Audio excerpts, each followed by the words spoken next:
The idea that an experiential reality is a construct designed to impair the individual's ability to function without an external framework is one that was brought into clearer view in the original movie The Matrix. Though presented as a fictional storyline, The Matrix, according to 30-plus-year investigative journalist and author John Rappoport, is quite real. By digging deep into the history of propaganda, information control, and human psychology, John has put together an absolutely incredible thesis that explains how reality is created for the masses rather than by them. But he doesn't just stop at presenting the issue of a matrix-like existence. John explains that by reclaiming individual power, ignited chiefly through creative imagination, we can begin to design our own reality rather than allowing the Matrix to do it for us.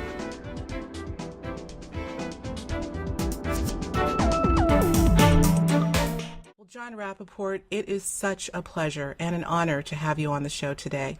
You know, I've been so looking forward to speaking with you and to hear your perspective on two key ideas that I hope we can somehow flush out in our discussion, at least preliminarily. And that's what we call, or what we'll call, constructed reality, what has also been popularly termed the Matrix. And the other idea being creative imagination and the power associated with imagination. Now, the former idea is one that apparently many people, unbeknownst to them, are living within 24/7.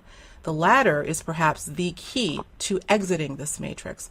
So I want to mention at the outset that you have compiled some absolutely explosive data and evidence to support both models, which are included in your collections, The Matrix Revealed and Exit from the Matrix, respectively. So our talk today will be based primarily on these two collections, these two ideas. I'd like to start out, John, the discussion on this matrix of reality. What is it? How is it? And how did the masses become so entrapped within it? Well, to start with,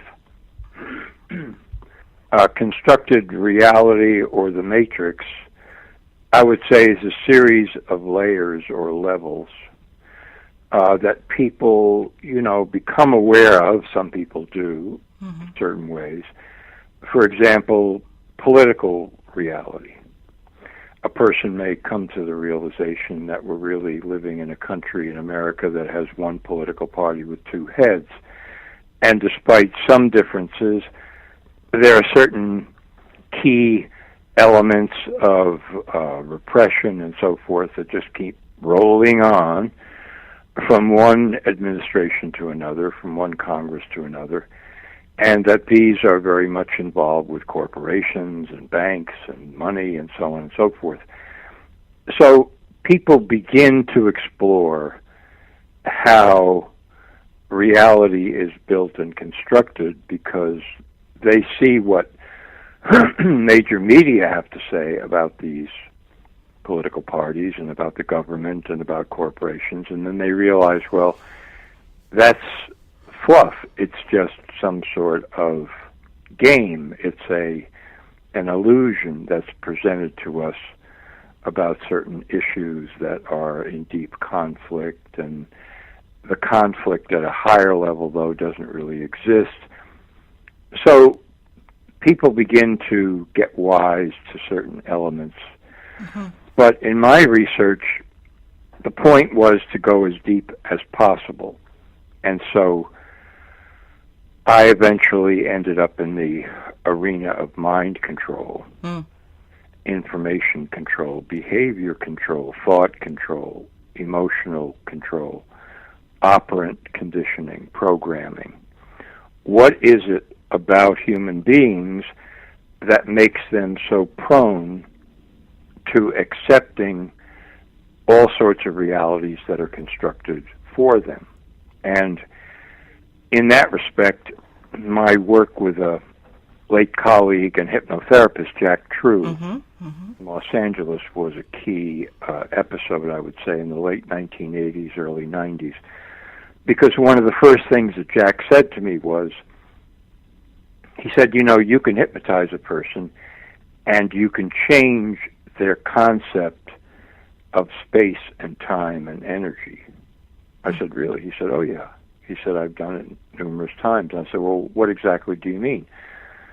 He said, well, start with the idea that start with the idea that the space-time continuum itself is a kind of program, or is a kind of concept or construct that everybody who lives on this planet accepts as, taught, described, perceived, experienced, and so forth.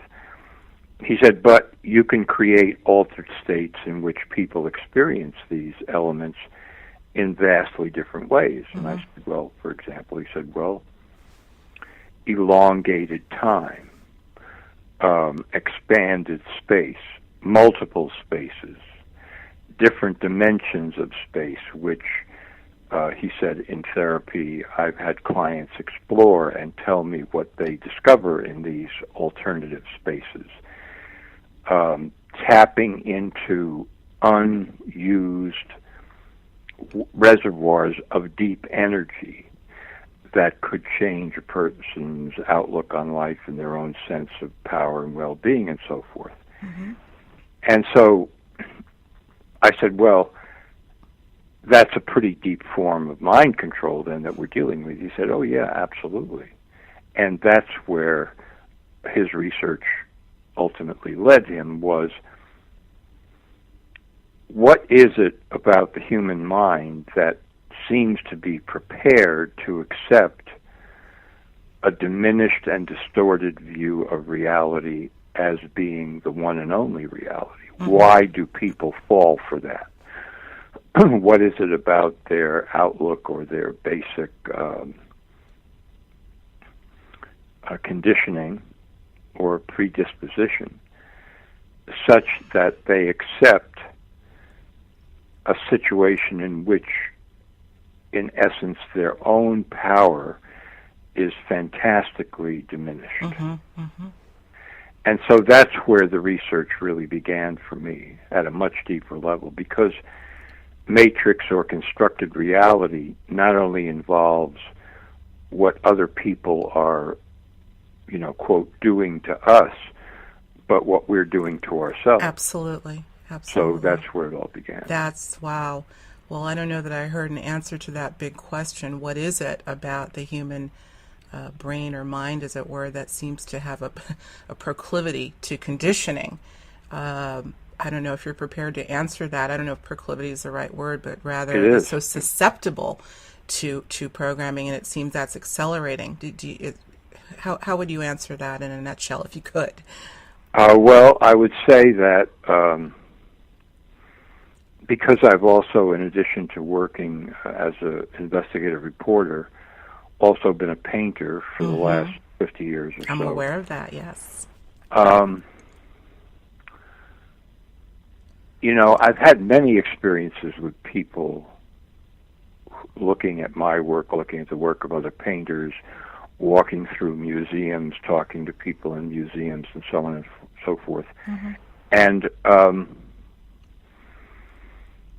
people want to say that what is invented or created should resemble what's already there. They have a propensity to accept realism, in other words. Look at the tree in that painting. It looks exactly like a tree. Isn't that fantastic? And the bowl of fruit. I mean, those apples look real enough to pick up and eat, and so on and so forth. And along with that comes a kind of inbred or inborn sense of harmony, symmetry, balance, etc., that these become not only the aesthetic standards of most people, but they actually bleed into their choices and directions they take in life, and their preferences, what they like and what they don't like about people, about situations, about ideas, etc., etc. And what Jack True discovered, and what we discovered together as we began to do research, was that this was just a layer of programming. In other words, there was nothing really final about the idea that reality as presented to us should be final, or that in our creative impulses, we should do nothing more than try to copy it and make it another version of it and repeat it over and over again.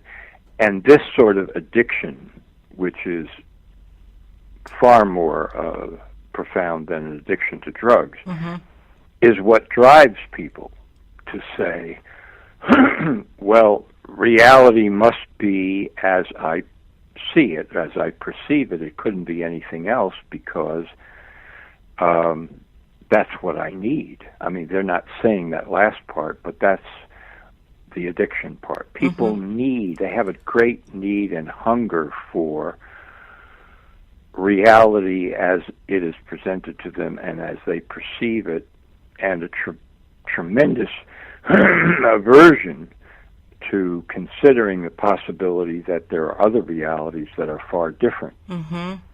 And that's what glues people into constructed reality. I get it.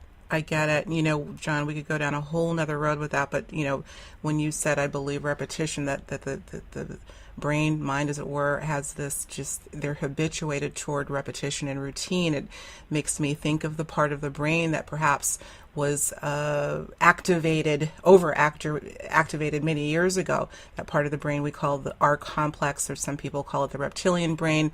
Basal ganglia is another term I've heard, and that's where the seat of repetition and routine and ritual lie. And I wonder, you know, as we're talking about the state of affairs with people looking to look at reality that way, if that's the part of the brain that is hyperactive. Do you know what I mean? I think it is. Yeah. Very interesting. Okay. I don't think there's any question about it. Yeah. I think that is exactly what is activated in most people. And they kind of equate that with the survival impulse. Absolutely.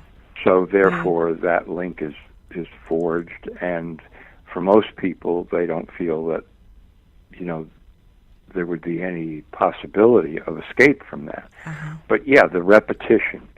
Okay, I wake up today and it's similar to yesterday, and I do the same things, and the routine is pretty much the same. And this has a very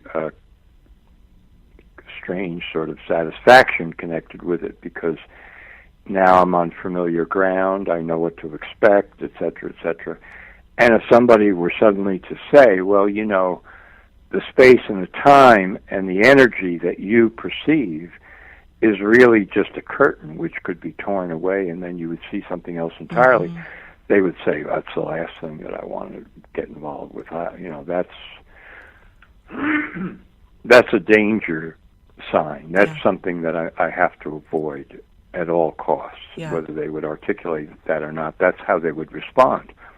But in reality, or in, you know, super reality, that's what is liberating. And so one of the elements in my collection, The Matrix Revealed, was a series of interviews. Well, there are about 40 interviews with Jack True. And then there are interviews with a propaganda operative, retired propaganda operative, who uses the pseudonym of Ellis Metaboy.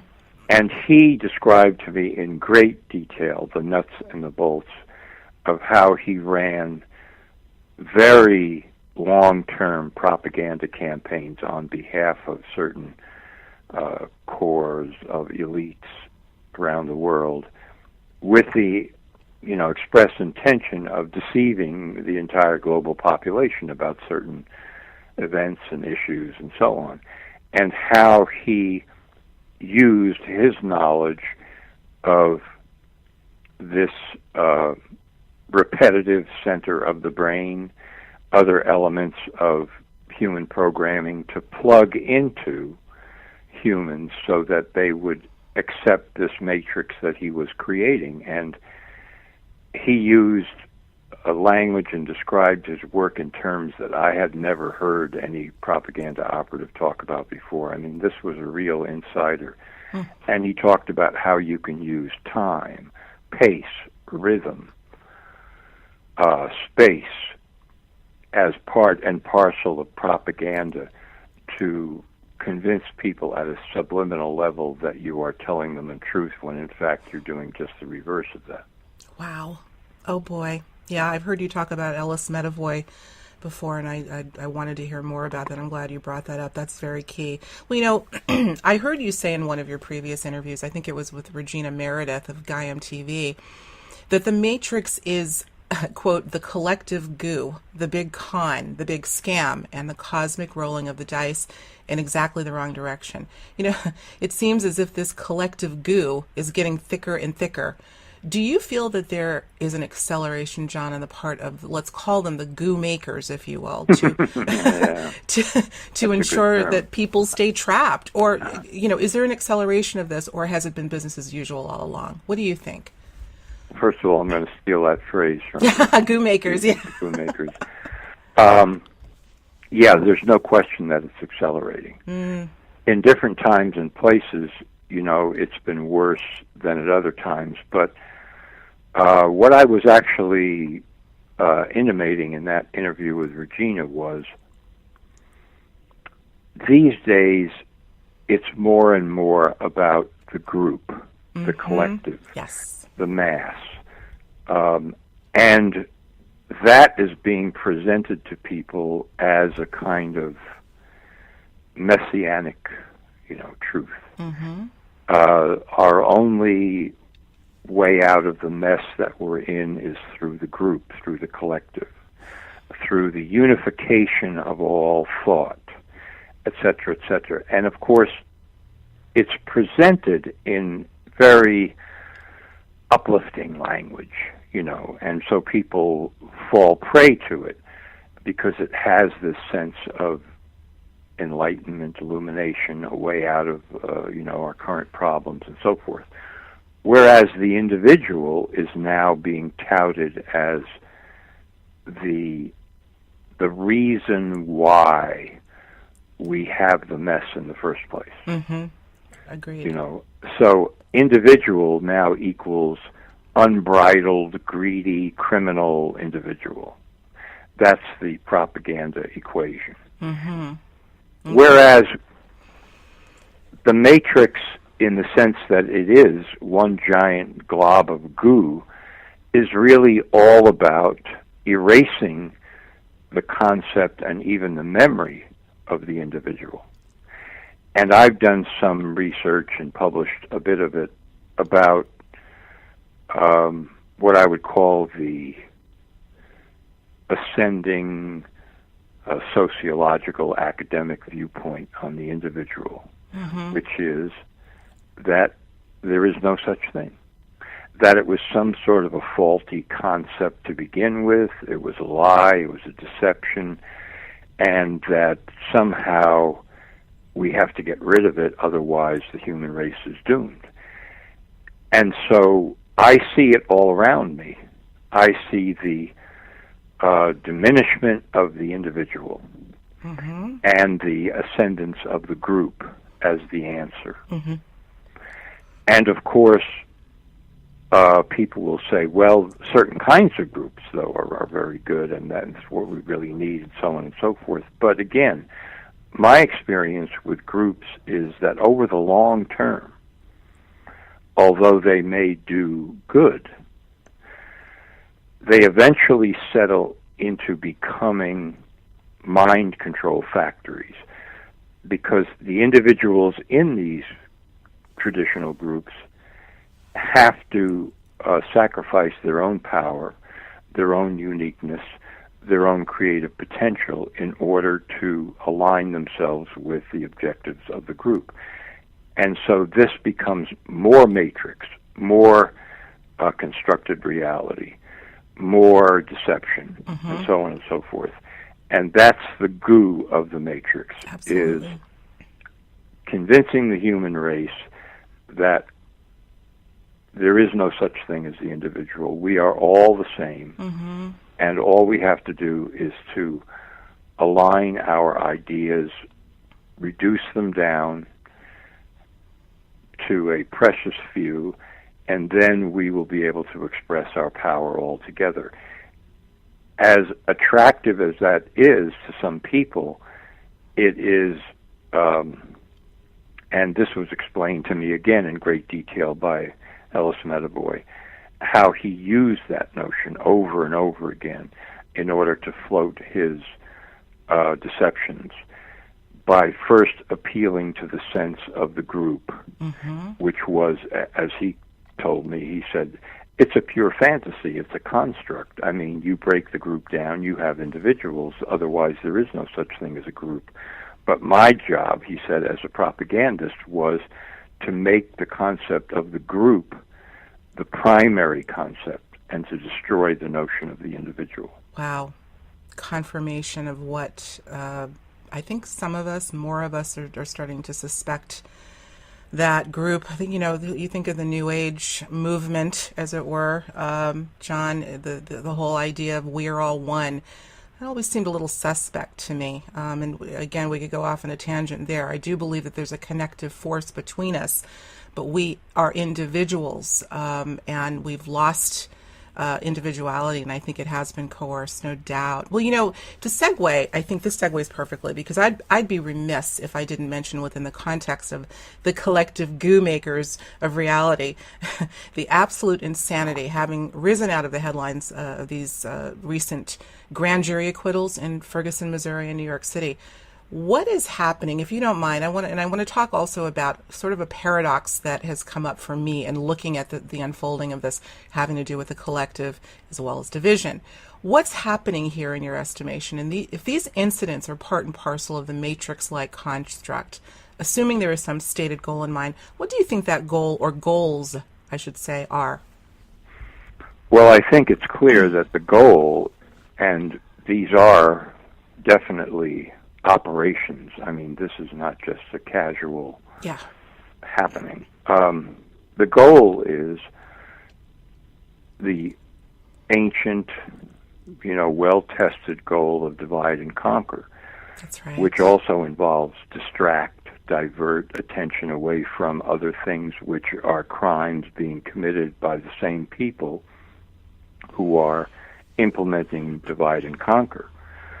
So, I mean, it's pretty simple, if I'm, evil incarnate and I'm doing evil things to harm and destroy people, then I don't want that to be known. I don't want my illusions or cover stories to be penetrated. I want protection. And so one of the things that I do right off the bat is I stage grand diversions and distraction to divide people and set them against each other, whether it's by a race or religion or ethnicity or nations, however it works, so that they are completely tied up in that and can't perceive what is going on behind the curtain. Mm-hmm. So in the case of Trayvon Martin, which is an earlier story, and the recent one with Michael Brown, what you saw was it just so happened that government, media, immediately jumped on these deaths as primary stories that represented in a symbolic way racism. I mean, if you were to go back and look at how quickly the response and how overwhelming the response was by the media in these two cases, as opposed to thousands of other cases. That's right. That were never given any publicity at all. The first thing you notice is, well, it turns out that these stories had a twist. The initial description did not appear to hold up over time of exactly what happened in both these cases. Now, I'm not really talking about, ultimately what happened on the street or in the apartment complex or whatever it was. I'm talking about the way the story, the narrative was constructed. What we got was, oh, this happened. Isn't that horrible and disgusting and criminal and racist and so forth? And then, a week or two later, when everyone is really stirred up, wait a minute, this is not the story. The story is something different. New evidence is emerging in both of these cases, Trayvon Martin and Michael Brown. No, wait a minute. We're getting a different account now. It didn't really happen. So it happened that way and so forth. Well, what does that do? That inflames people even more on both sides, right? Mm-hmm. So that by the time you get to a judgment call, whether it's the prosecutor deciding whether to prosecute or the grand jury whether to indict, now you have people, on a knife edge of violence. So now when the decision comes down, you have milked the situation for the most destructive possible potential that you can, so that the result afterwards is going to be as bad as it possibly can be. Mm-hmm. Wow. And this takes everybody away from,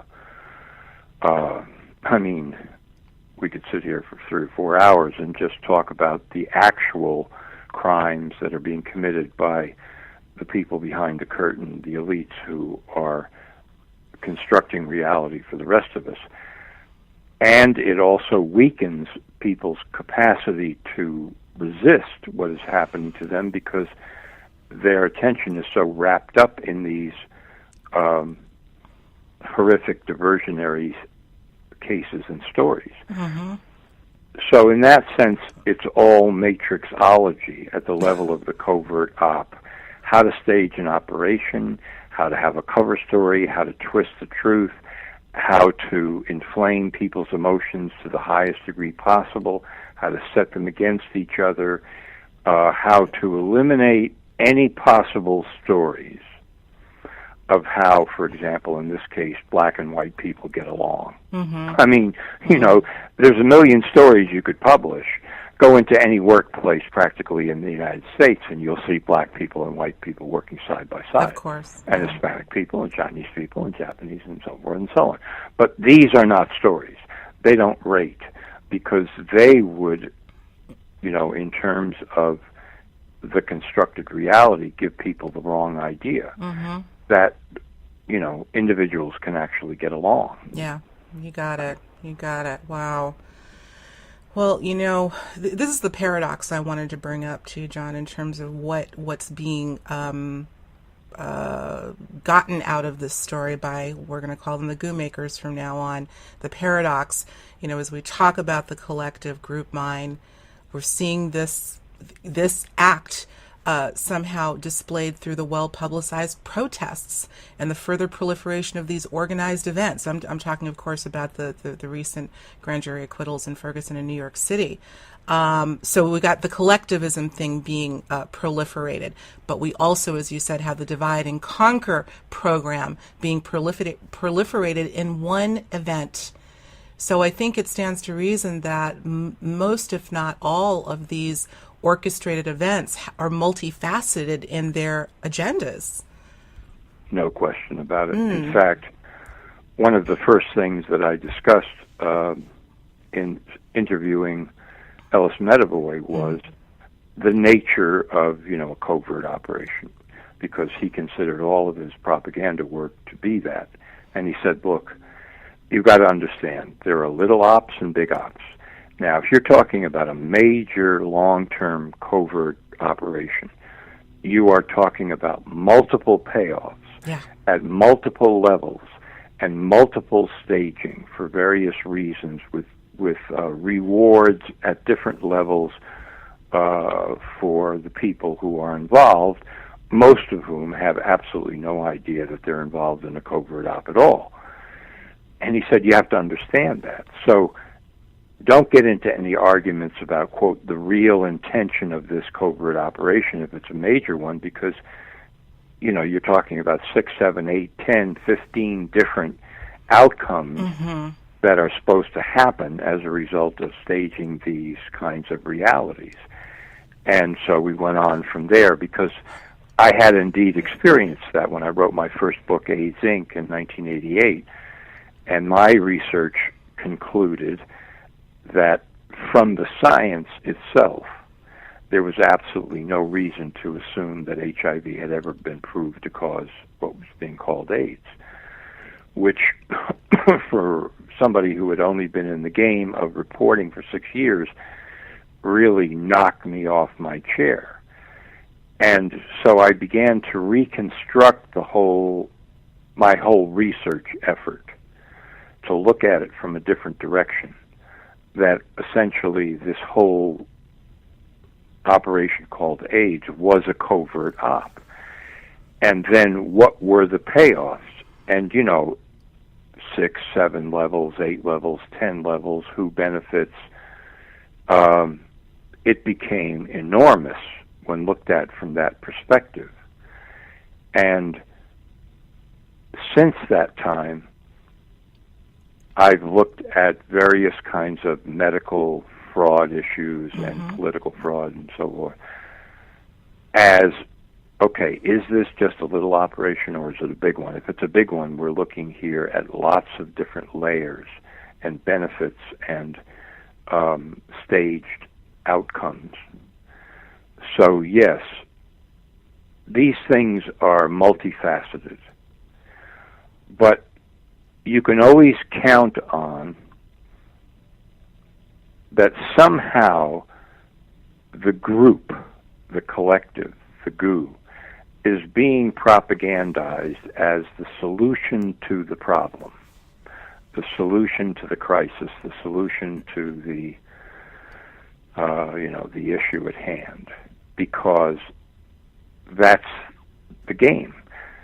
And to give you a much larger version, if you look at the nations involved in World War II who were fighting each other, and then you look at the outcome, not in terms of the military victory, but in terms of post-war strategy, you discover that the real intention of the people who were funding World War II on both sides was to create, out of the ashes of World War II,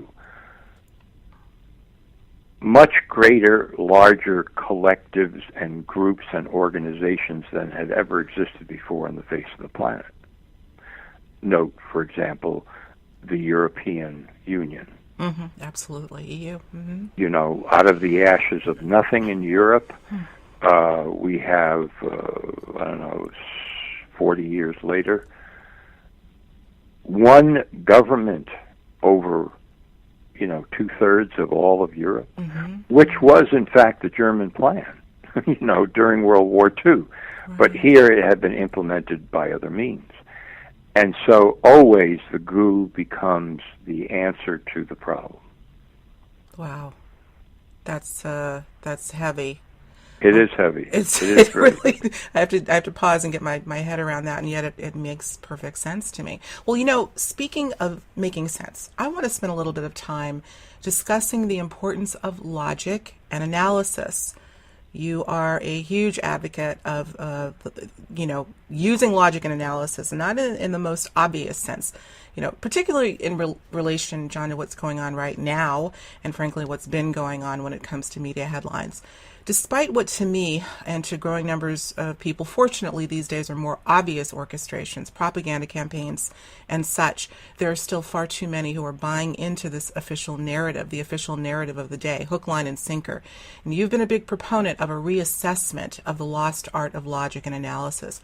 What is your take on how the lack of these faculties have played into this mass buy-in of the official narrative? I'll give you an example from a recent email that I got. I've been writing articles recently about the situation in Hawaii with Monsanto and GMOs. Okay, so I get a note from a reader who says, I discussed your work with people in the anti-Monsanto movement and asked them what they thought, and they said it wasn't true. Is it or isn't it? And so, I started to write that person back, but of course, I've gotten a little smarter about who to respond to. Exactly. It's like, wait a minute. What exactly about my articles did you present to these anti-Monsanto people in Hawaii? What exactly did you tell them I said? And what exactly did they say was not true? Now that's one of the, the most gross examples of the loss of logic, where people are not able to think outside of generality. Absolutely. They just can't do it. You get specific with somebody, and they just fold up and collapse because they've never learned how to actually analyze anything and take it apart. All they know is generality. And then they go on from there into kind of a hazy, daisy, who knows what, atmosphere. So the thing that I learned when I went to college many moons ago, and I had a teacher who was a great logician and also a great teacher, and took a couple of courses and had many conversations with him, was he was basically telling me, I want you to be able to look at any text and take it apart and decide whether or not the line of reasoning of the author is valid or not. And if not, why not? And if so, why so? And I'm going to show you how to do that. But more than that, I'm going to have you exercise your mind so that it becomes sharpened and more sharpened and more sharpened to be able to do this kind of thing in order to analyze information. Now, of course, at that time, which we're talking about the 1950s, the world was not what it is now. Now we have, a tsunami of daily information to deal with. Right. How does one pick that apart and separate the wheat from the chaff?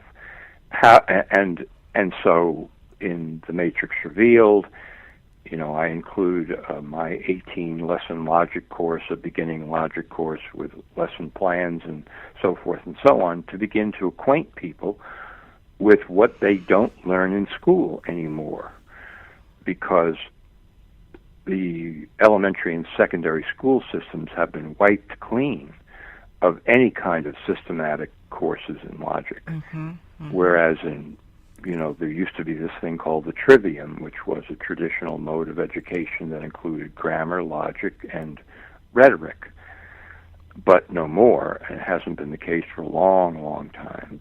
Wow. So what happens is people can't think. Absolutely. They can react. You feed them a slogan or a generality or kind of a goo of uplifting sentiment, and they'll go for it if you position it correctly, but they can't think. They don't know that there's such a thing as a line of reasoning that goes from A to B to C to D. So if you ask them to ferret it out, they don't even know what you're talking about. Right. Now, this is a really dire situation. I mean, and of course, a perfect hunting ground for propagandists. And that is no accident that we've seen this elimination of that kind of thing.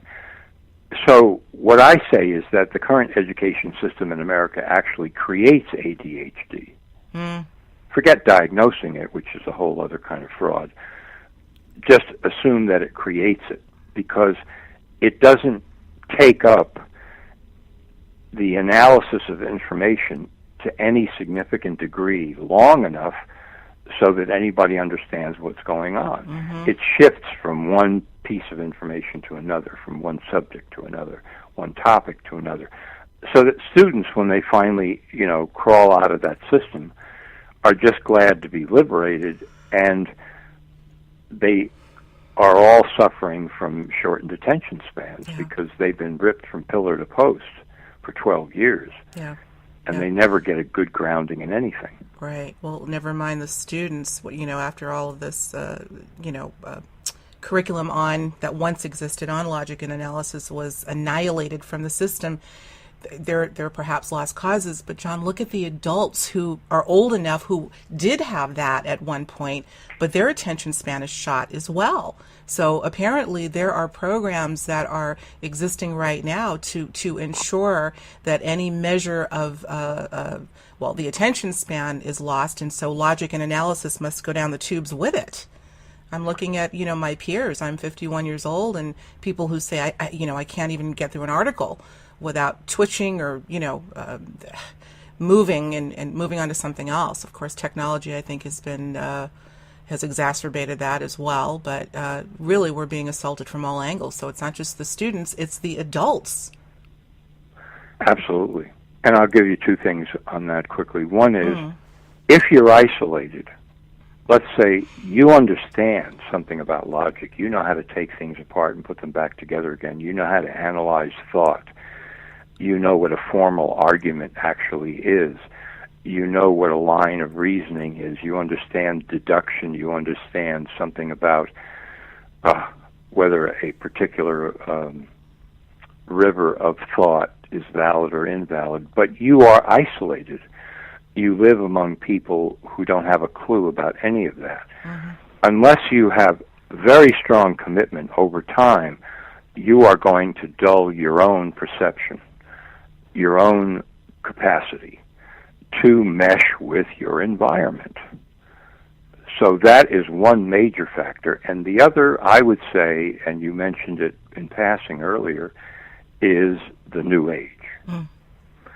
The New Age was, as far as thought and education was concerned, an operation aimed directly at completely destroying any form of rational education. I know that because I taught school in private schools during that transition period from, say, 1961 to 1973. Mm-hmm. And I saw the difference in the students during that time period and what happened to them, and how it wasn't just the drugs, it was also the sense of nothing that anybody says that sounds reasonable or rational should be paid attention to, because there's something fundamentally wrong with it. Instead, we have to connect with the goo, the cosmological goo, right, that is going to rescue all of us. And then, of course, you got all kinds of diluted and watered-down versions of Asian metaphysics and philosophy imported into the West, and you had people that no longer could or wanted to even think about anything. It was just all passé. No, that was all just crazy stuff. We don't do that anymore. Now we just kind of merge. Now with 10 to 15 years of that under your belt, it's going to be very hard. I mean, you have to consciously have a reason to remain committed to any kind of logical discourse. Yeah. Agreed. You there? Yeah. Oh, okay. I was hoping we didn't get disconnected. That is something to pause on. It's absolutely true.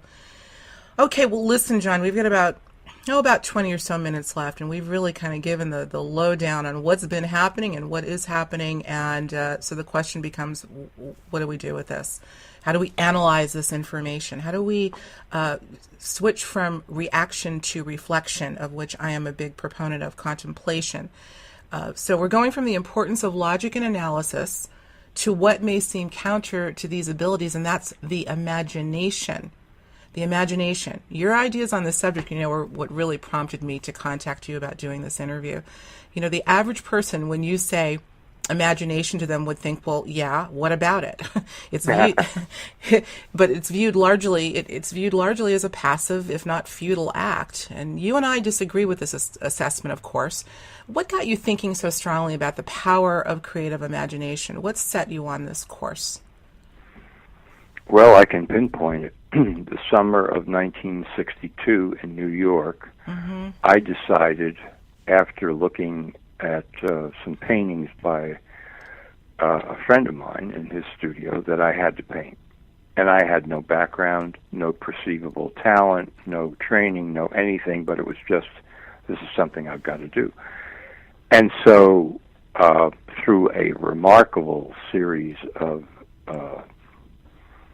synchronous events, I ended up living at almost no rent in a gigantic art studio off of Fifth Avenue in Manhattan for a summer, a studio that was filled with paper, canvas, paints, water, et cetera, et cetera.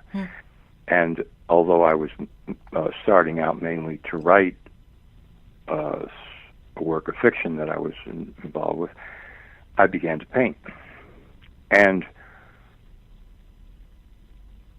on maybe the second or third day, I got up in the morning, I started painting, I looked up, and it was dark out. And I thought, wow. I was so involved, so engaged, that everything about my response to the world was completely transformed in a matter of a couple of weeks.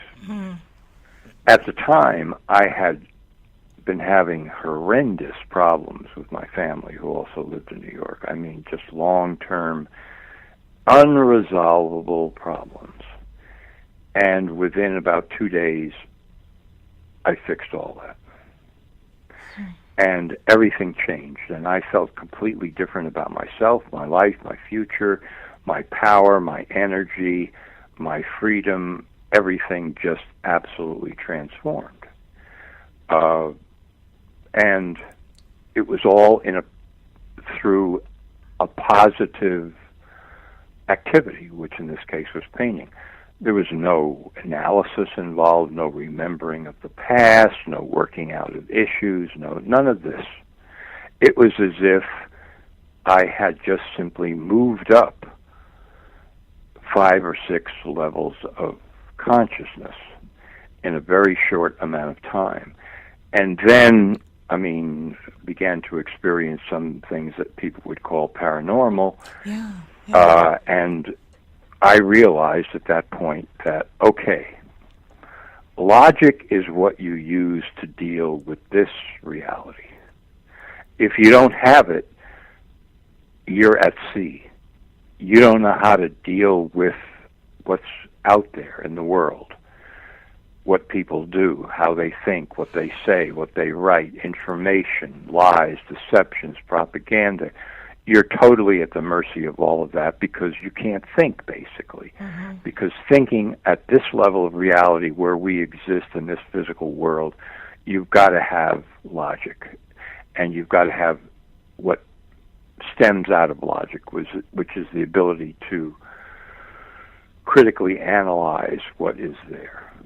But having gotten that under your belt, through imagination and creative power, if you can access that, you are now moving up in consciousness way beyond anything that this matrix is trying to program. This is where Exit from the Matrix, which happens to be the name of my second collection, comes in, because it's filled with imagination exercises, 60, 70, 80 of them that I developed, some of which in concert with Jack True and others on my own, and others by doing research on ancient Tibetan practices that are really quite extraordinary. Yeah, I want to talk about that. Yeah, go ahead. Tibetan culture. It's the only civilization, I would say, that I've ever encountered in all my years of research on planet Earth that really put creative power at the forefront of their own cosmology. In other words, instead of saying, okay, we're going to give you, open a door and show you what reality really is behind little reality, they didn't do that, which is what all spiritual systems and religions do. they say, we have insight, special insight, and we're going to show you what higher reality consists of and what you can do about it and so on and so forth. And they all have different versions and so forth. But instead, what the Tibetans did was they said, no, we're going to show you how, essentially, universe is a product of mind. Mm-hmm. We're going to show that to you not by telling it to you, but by giving you exercises to do so that you'll be able to experience it for yourself, and then you'll understand the limitless nature of your own imagination and creative power to make realities of your own choosing fact in this dimension, in this world. That was their whole program until it was kind of buried and covered over by a lot of baggage that came in later. Right. And so from that, that's how I developed Exit from the Matrix, because that, to me, will always be the cardinal fact. Everybody wants to give you content. You know, this is what I discovered, and this is what lies behind that, and this is the ultimate reality, and this is how, you know, and blah, blah, blah, blah, blah, blah, blah. But really, what we're dealing with in terms of spiritual evolution is the liberation of each individual's own imagination and creative power along whatever line he or she wants to deploy it. And then along the way, and this is not a snap of the finger, this is a life lived, many lives lived, that individual will come to their own insights on what ultimate means. Because ultimate really is a byproduct or a secondary function of the use of one's own imagination and creative power. That's how you get to that. Right. Wow. So, I mean, when you really step back and look at this, I think one might say that all of, whether you're creating reality or it's being created for you, it is still a product of mind. It is still, in essence, a construct. Does that make sense? A construct? Yes, ultimately that would be true. Right. At a somewhat lower level, what I would say is you have a choice. Mm-hmm. You can accept the reality that's being created for you, or you can create your own. Right. Well, you know, it's interesting when you talk about the Tibetan culture, early Tibetan culture, and I'm reading your great book, The Secret Behind Secret Societies. I encourage everyone to get that. You make mention of the Tibetan culture, and a woman named Alexandra David Neal, who I'm actually familiar with. She studied Tibetan culture relative to the phenomenon of reality creation, where she observes how mental direction, very distinct thought forms, can even create other forms of consciousness, like deities. I know you mentioned the term deities in the book. I'm familiar with her talking about the idea. Have you heard of the term tulpa? Sure. Yeah. These were, I wouldn't call them deities when you think of deities as sort of a god figure, a godhead, little g, but tulpa rather being sort of an offshoot of the originator of this thought form that would actually culminate into what we would look at as an individual. And apparently these little tulpas were created to be kind of helpers in the environment. And but there's a whole story about that. But immediately when I read your thoughts and about Tibetan culture relative to imagination and reality being a product of mind, I thought of that. That's absolutely fascinating. Oh, it's incredibly fascinating stuff. I mean, these people were really on to something. Yeah. The other guy to look at is the author John Blofeld, and his book on don't have the title right in front of me, Tantric Mysticism of Tibet. It was the only book that he ever wrote about Tibet. He, like Alexander David Neal, was a nomad and lived in many countries for many years. And his description of what was called deity visualization, that process, that exercise, that practice of the early Tibetans was truly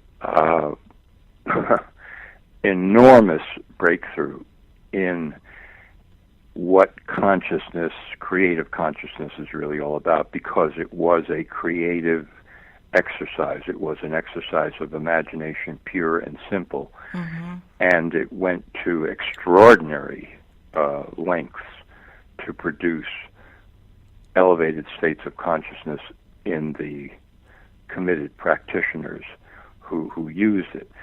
And when I was writing the book, The Secret Behind Secret Societies, I had occasion to speak with someone in a fairly high position at a school that in America that teaches some elements of Tibetan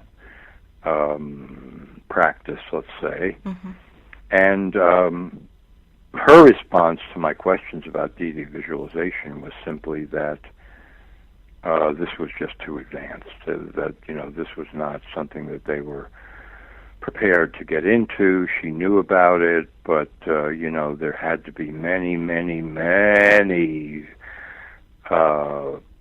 phases of preparation in order to be ready to even think about trying that, et cetera, and I found that very revealing, because I see no evidence of that in ancient Tibet. What I see is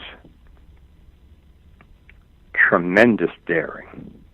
Tremendous. Okay, let's take this to the limit. You know. Okay. Let's do it. It's kind of like on another level, when a person decides to live their life basically through and by imagination. That's that kind of decision. Well, I'm going to live that way. I'm going to create the reality that I want to create. That's it. Mm-hmm. Period. And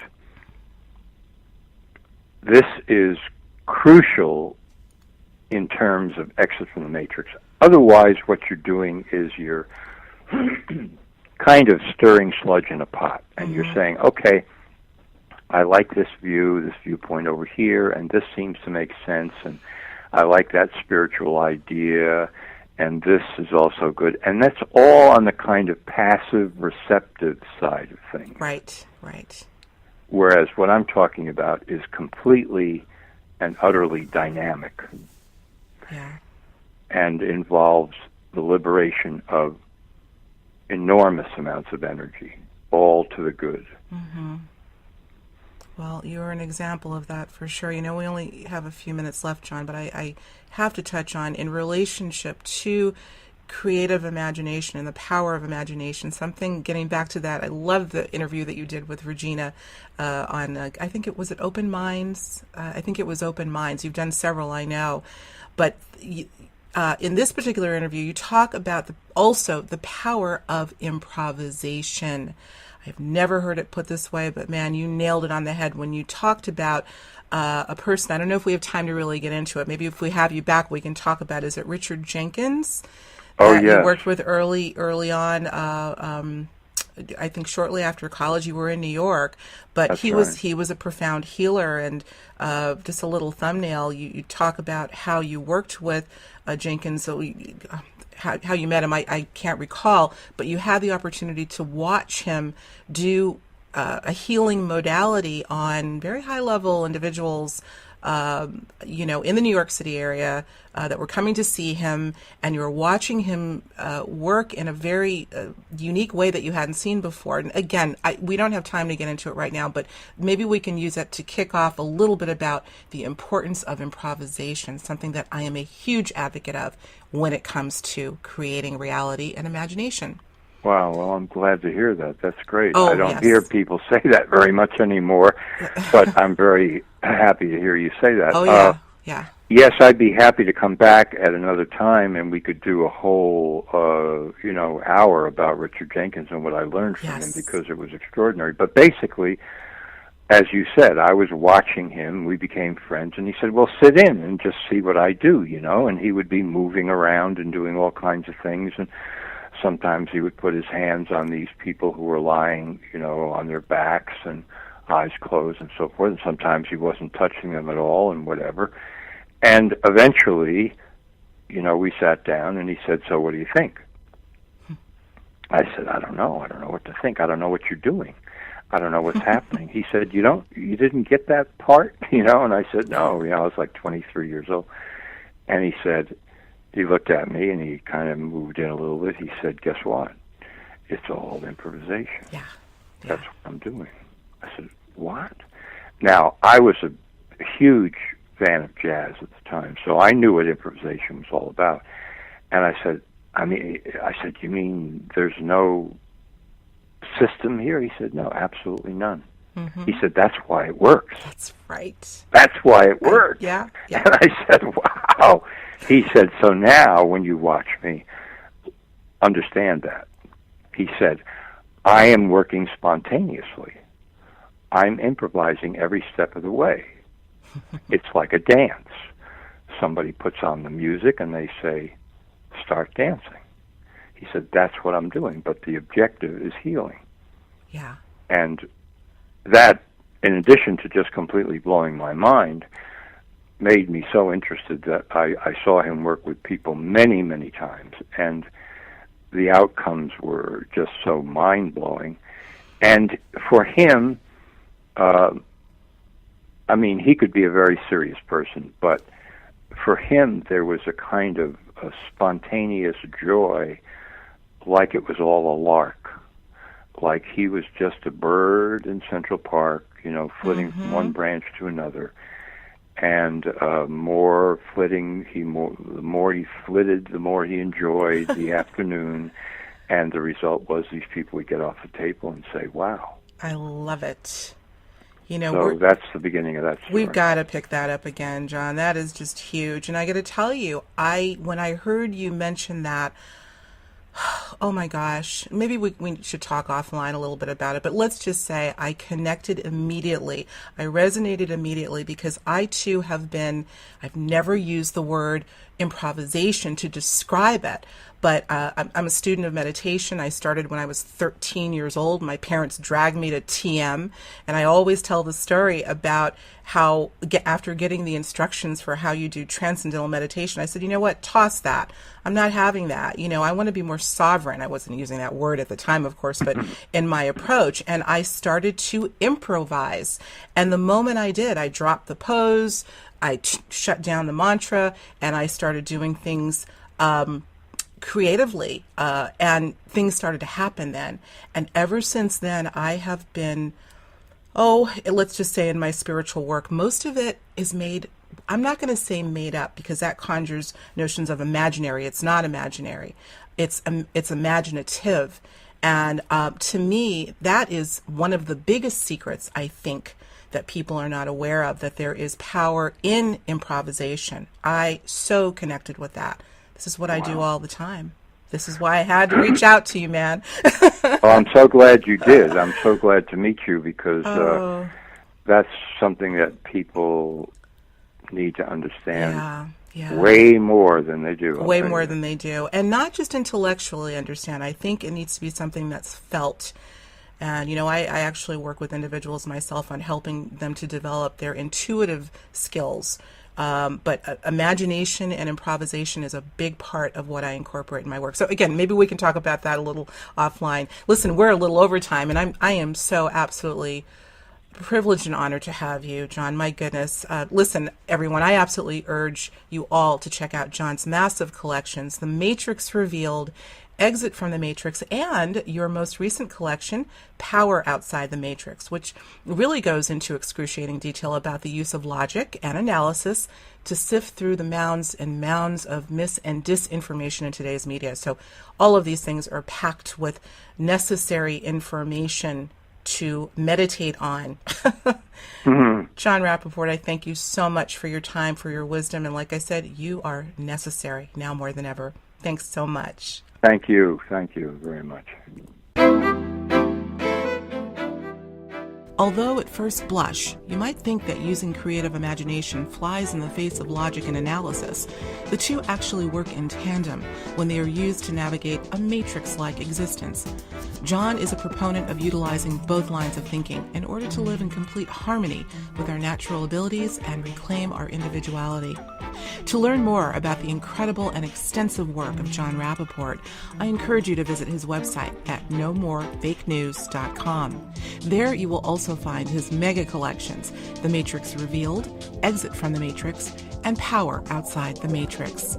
As always, I thank you for tuning in to Conscious Inquiry. Until next time, I'm Alexis Brooks.